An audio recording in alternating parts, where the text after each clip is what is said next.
So this is my quick little presentation is in response to a question that was asked about cognitive training. And it is something that we have done some work on, and I want to tell you quickly about it, try to set it in perspective. It's fairly ADHD focused, but not exclusively, and we can return to that. I have to start with more disclaimers here than anywhere else, and you'll see why. First, postdoc Diana Parvinci and undergraduate student Leah Wright did a lot of the work that helped us get this far. The research on cognitive rehabilitation that I'm going to tell you about was initially funded through OBI in a separate kind of category with FedDev, which is a funding for public-private partnerships. The private partner was PNAS, Behavioral Neurological and Applied Solutions, sometimes also called EHAVE. And the person who started that company is a rather inspired individual by the name of Scott Woodrow, who spends most of his time trying to find venture capital to make this work. Now I have complete conflict of interest in this presentation. I've never talked about this before. I have 100% conflict of interest because A, his company pays me from time to time to be a consultant, and B, part of that is I have a small amount of equity. So I've never had this before, and if they make money, then I'm out of here. No. I'm not joking. Anything that I say has to be understood in that context. Okay, but the funders have no role in what I'm presenting here. They don't get to vet it, etc. So that much we don't allow them. So why cognitive intervention? So this very complicated map, because I'm actually kind of graphically impaired, but it's not included in POND yet, graphic impairment disorder. But this is kind of a schematic diagram that shows the mechanism of most neurodevelopmental disorders, in particular ADHD, but it's generalizable. So at the bottom you have common and rare genes interacting together and adding up their effects, being influenced by environmental factors that have epigenetic effects. These play out in terms of the way proteins and brain structures are formed, and that alters the way the brain works at a physiological level, something that you see in fMRI, etc. And these perturb the way, what we refer to as cognition. And broadly speaking, that's thinking, feeling, and action. Cognition is anything that kind of links sensation to action. And that's perturbations in cognition that play out in the kinds of behaviors that we see. So it makes eminent good sense to study, as we do in POND, the cognitive similarities and differences between these different disorders. And it makes good sense to intervene at the cognitive level, and that's the basis of cognitive rehabilitation. So the idea is you focus on the cognitive deficits, which in ADHD are actually rather easy to find.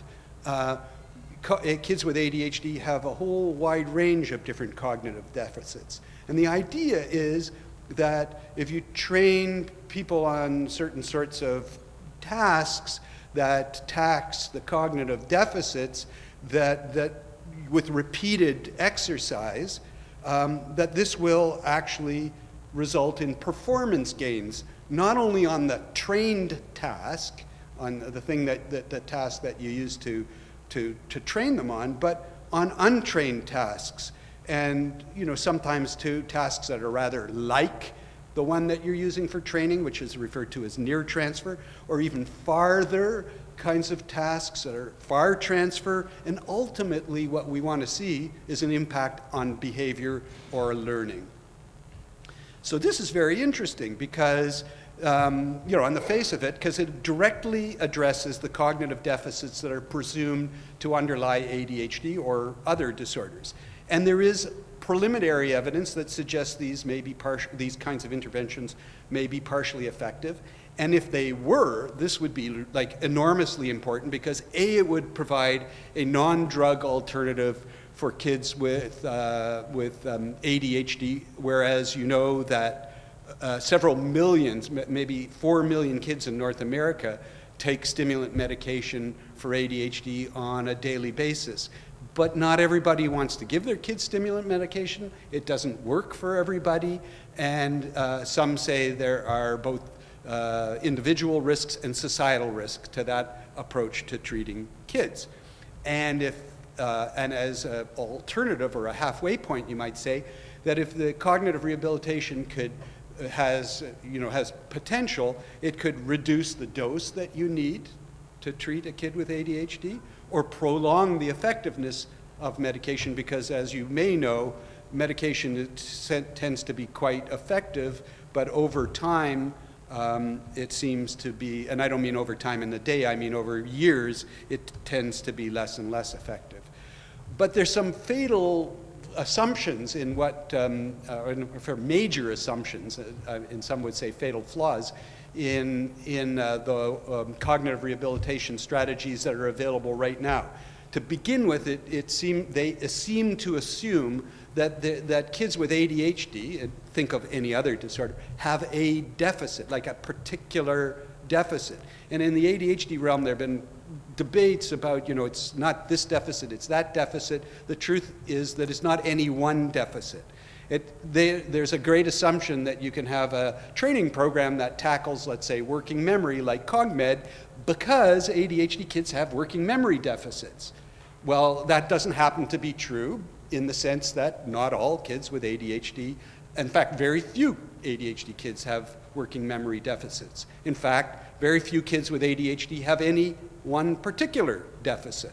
So there's a huge assumption about the nature of the deficit here. Moreover, there's this additional assumption that we know how all these cognitive processes relate to one another.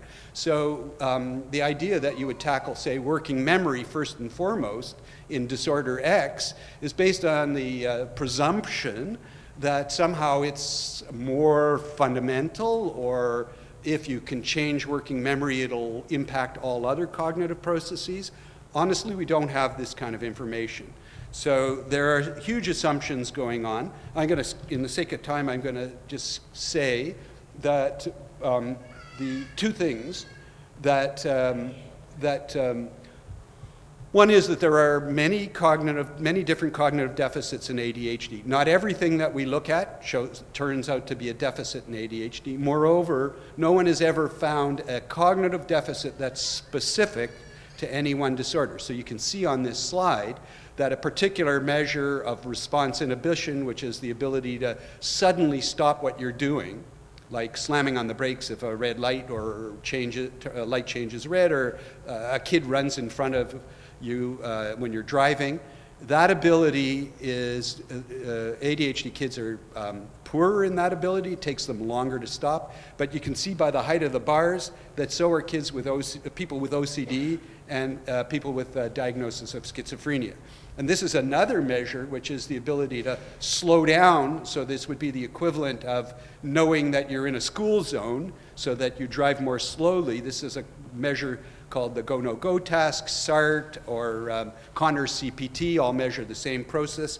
And you can see that ADHD, autism, bipolar disorder, and personality disorders all are characterized by a deficit in this particular process. But on the whole, you can see that not every condition is characterized by this in the same way, that you're beginning to get the sense that there are probably profiles of cognitive deficits and not any one single deficit. Most of the work that's been done in cognitive rehabilitation of ADHD has been around working memory. But memory is an extremely complicated, multi-headed phenomena. Not all things that have to do with memory have to do with working memory. So working memory would be, well, let's say short-term memory would be if I give you the phone number to my office, which is 416-813-6564, and you have to dial it. But working memory task would be if I were to give you 4546318-614, which is my phone number backwards, and you would have to, I think that's my phone number backwards, I just did that.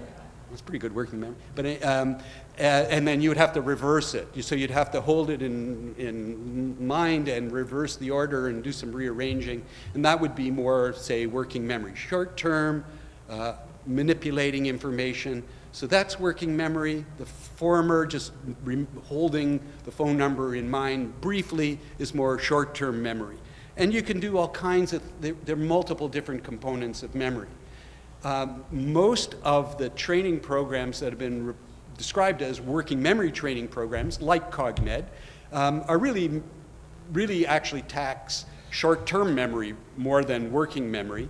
And the bottom line is that there's some evidence that you get short-term near transfer effects only, but limited transfer to other cognitive skills and limited effects on behavior.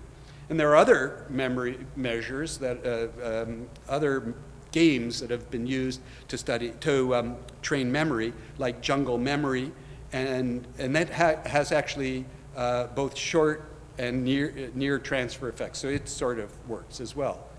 The other area other than memory that's been tackled has been attention. Well, attention is just about everything that isn't memory. So attention has to do with orienting. That's like responding to a noise or a stimulant or a light or movement in the periphery, let's say. Selecting would be focusing where you're going to look, sustaining your attention over time, or planning, switching, stopping. There are several different games like Captain's Log, and it does show improvement in transfer effect to parent and teacher rating. So this is the first time, these are the games that actually seem to affect behavior most. Transfer effects to math and vocabulary have also been seen, and pay attention shows some broad transfer effects, but not, that's another game, not effects on behavior. So with all of this, what we did, well, what Scott instituted, was this exercise, this effort to try and make a better game. And there was a long story behind it, but it was clear that, that people were really interested in this, and he saw an opportunity, but he needed sort of scientific input. And I'll show you how Pond can be really helpful at the, in a moment. So, I don't know if any of you have tried to use CogMed with your kids, but basically kids don't really like to do it. So you pretty much have to supervise them or they won't practice this. So they don't find it interesting, they don't find it exciting, they're used to games that are much more interesting than CogMed, or Lumosity for that matter, which has no pretensions of being effective because they don't even study it. They just imply that it's effective. And in fact, that's their business model. They even say that. We don't need evidence, we just need sales. So, so that was one idea. We needed something that was engaging. I'll show you the beta version of this game in a sec. So it also had to reduce task-specific strategies. So there were other games like Space Fortress, which required very narrow skills to perform. That game has actually been used in mild cognitive impairment to delay progression to Alzheimer's dementia with some effectiveness. It had to also maintain high cognitive load, so it had to be demanding, because aside from anything else, if it's not demanding, it's probably not going to be therapeutic, and kids get bored very quickly. And it had to train multiple processes at the same time. So what Scott came up with was, I'll describe it, designed a new game from scratch. It involved scientists of various kinds and kids in the design. The scientists contributed knowledge about what the real deficits are in ADHD and the magnitude of those deficits. And so the game starts with processes that involve response inhibition and working memory. He employed a digital media company, actually Canada's only digital media company that has the direct capacity to work with kids in the design process. And he did this in the context, at least initially, the view, and hopefully at the end, to link up with Pond for the initial clinical trials, because Pond can type the kids. Pond can tell you which kids should go into this kind of rehabilitation program because they have inhibition deficits or working memory deficits, and not pick out all the kids with ADHD who may not have these kind of deficits. Big question is, will this work? So I'll just show you what we've got so far just because it's fun. And I started this up because, oops. Oh, I don't know why it's gone. It's gone to the side. Ooh, and I can't see. Crap. Oh, he's just going to get killed. It's something about the way it's projecting. As you can see, it's all shifted over to the right. And it's not showing the full screen. So this kid's, Mega Man has to rescue his friends, and he's, in this particular part of Mega Man, he's running along. He has to get crystals and points. He has to respond to a challenge, which is really basically an adaptation of a laboratory task that measures motor response inhibition that we use in Pond and we study in the fMRI environment. So we're aiming for convergence here. And I can't really show you much because of the way it's projecting, but the kid controls uses the cursor and the space bar to get points and to do the task.